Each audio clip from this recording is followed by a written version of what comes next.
Mount Apo, bukas na para sa mga climbers. Mga panuntunan, mahigpit na ipatutupad. LGU Gensan, ipinagdiriwang ang Mother's Day. At pamamahagi ng food packs assistance, nagpapatuloy sa lungsod ng Tacorong. Yan ang ulo ng mga balita sa Socksurgeon Headliners.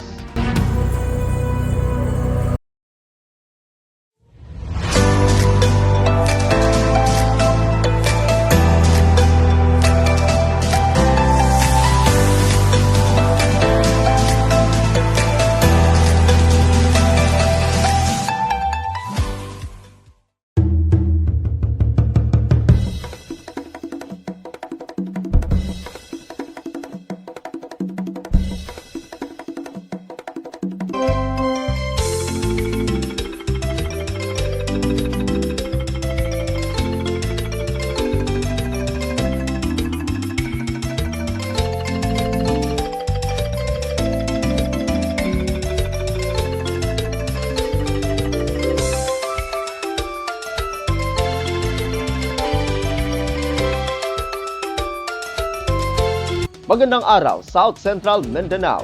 Narito na ang mga pangunahing balita sa Socksurgeon Headliners ngayong Mayo 8, taon 2024. Mount Apo, bukas na para sa mga climbers. Mga panuntunan, mahigpit na ipatutupad. Narito ang ulat. Pinayagan na ng Mount Apo Natural Park Protected Areas Management Board o MANP-PAMB ang pagbubukas ng bundok para sa hiking and trekking activities matapos itong pansamantalang isara sa loob ng isang buwan dahil na rin sa El Nino. Bagamat at bukas na, mahigpit pa rin ipatutupad ang mga panuntunan para maiwasang magkaroon ng grass fire sa bundok, gayong hindi pa manunumbalik sa normal ang mga pag-ulan sa kasalukuyan. Bago lamang ay naglabas ng mga regulasyon ang Kidapawan City Tourism Office na dapat sundin ang lahat ng climbers at trekkers na aakyat o pupunta sa bundok. Lahat ng aakyat na dadaan sa Mandangan Trail sa lungsod ng Kidapawan ay dapat gawin at sundin ang mga sumusunod.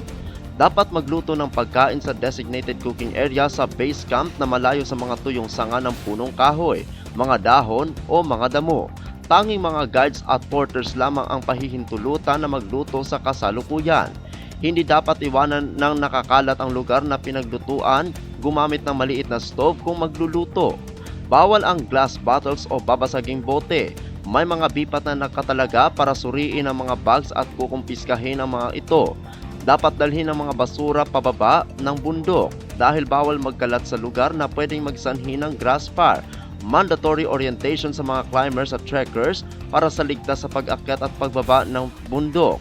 At kapag hindi umulan sa loob ng 7 araw, agad isususpindi ng Kidapawan City Tourism Office ang lahat ng climbing at trekking activities at pati advance booking sa Mount Apo at saka hihintayin ang desisyon ng MANP-PAMB kung kailan itutuloy ang nasuspending climbers at trekking activity.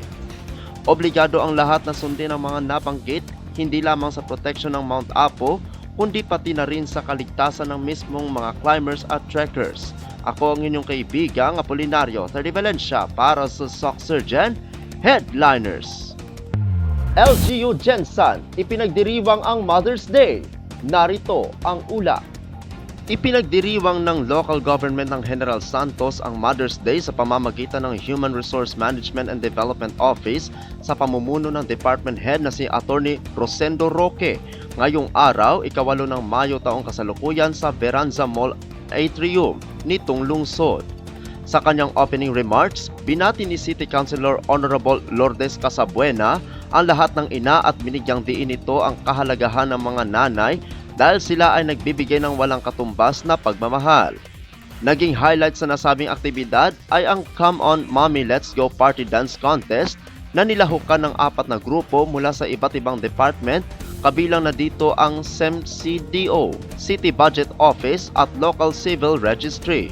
Upang masuri ang nasabing contest, mayroong 3 hurado na sina Binibining Nenita Alado, Binibining Mylene Basilio at Binibining Nancy Borlasa. Samantala, tinanghal na kampiyon ang pambato ng City Budget Office na may average score na 92.33%. First runner-up ay nakakuha ng tanggapan mula sa LCR na may 84.33% at naging second runner-up ang SEMCDO na may score na 78.33%. Mayroon ding inihandang raffle si City Mayor Lorely Geronimo Pacquiao na may papremyong 30 sacks of rice na tig 25 kilos at 30 grocery items para sa mga dumalong mga nanay. Ang prizes ay mula sa Bob's Lord Pacquiao Foundation. Kasabay nito, libreng serbisyo ang inaalok sa lahat ng dumalong mga nanay bilang pasasalamat sa kanila. Kabilang sa mga services offer ay health services, beauty services at libreng photoshoot.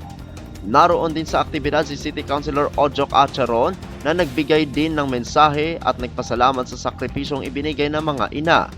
Ang selebrasyon ay may temang Luminous Grace Powered by Love na naglalayong bigyan ng pasasalamat at pagpapahalaga ang lahat ng responsableng ina. Ako ang inyong kaibigang Apolinario Freddy Valencia para sa Sock Surgeon Headliners. Para sa uling balita, pamamahagi ng food packs assistance nagpapatuloy sa lungsod ng Tacurong. Narito ang ulat. Pinangunahan ni Tacurong City Mayor Joseph George L. Lechoncito, MDDPA, ang ikalawang araw ng pamamahagi ng mga food packs assistance sa mga pamilyang labis na naapektuhan ng El Nino. Kasama ang mga pinuno mula sa City Disaster Risk Reduction Management Office, City Social Welfare and Development Office at City Agricultural Services Office. Nilibot ng grupo ang mga barangay Kalandagan, New Carmen, New Isabela at BF Grino.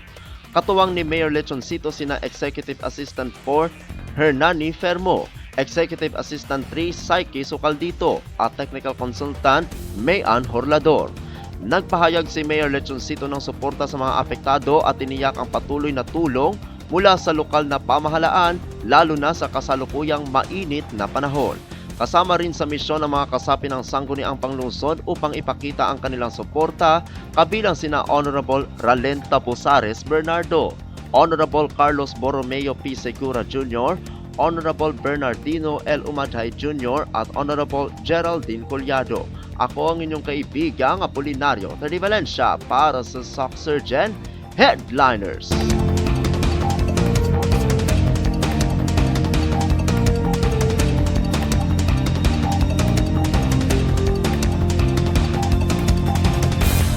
At yan ang kabuuan mga balita sa araw na ito. Mga balitang kailangan ninyong malaman, balitang walang kinakampihan, balitang totoo, balitang may dalang aral at inspirasyon. Ito ang Sock Surgeon Headliners. Hanggang bukas, maraming salamat at magandang araw, kaibigan.